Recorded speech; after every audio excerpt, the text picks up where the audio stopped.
మమత బ్యాచ్కి అయితే చుక్కలు కనబడుతున్నాయి. ఇది బీజేపీ చేయిస్తోందనినో లేకపోతే ఇంకోటో నాటకం ఆడడానికి కూడా కుదరదు. బీజేపీ ఎమ్మెల్యేలు ఎవరి పని ఆడు చేసుకుంటున్నాడు. బీజేపీ ముఖ్యమంత్రి ఎవరి పని ఆయన చేసుకుంటున్నారు. మంత్రులు వాళ్ళ పని వాళ్ళు చేసుకుంటున్నారు.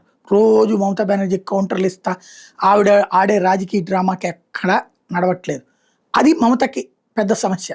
ఎందుకంటే ఆవిడ వాగుతూ ఉంటుంది. ఆ వాగుడికి అవతలలో మాట్లాడుతూ ఉండాలి. అప్పుడు ఏదో ఒకటి క్రియేట్ చేయాలి. ఇలాంటిది పాత గేమ్. ఆ గేమ్లో తలపడిపోయింది బీజేపీ. లైట్ తీసుకుంటోంది. మెయిన్ ఇష్యూ ఏంటంటే మొన్న అభిషేక్ బెనర్జీ, నిన్న కళ్యాణ్ బెనర్జీ కొట్టింది సొంత పార్టీ కార్యకర్తలు అవుతున్నారు.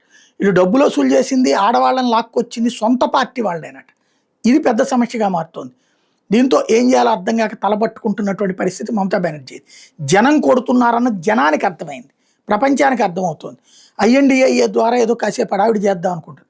ఐఎన్డిఏ మొన్నటిదాకా ఏమంది, నేనే ప్రధానమంత్రి అంది. ఇప్పుడు వచ్చేటప్పుడు మళ్ళీ ఐఎన్డిఏ లో రాహుల్ గాంధీని ముందుకు తీసుకొచ్చే ప్రయత్నం చేస్తుంది. తద్వారా దెబ్బతింది. కాకపోతే ఎంతకాలం సెట్ అయిద్దో చూడాలి.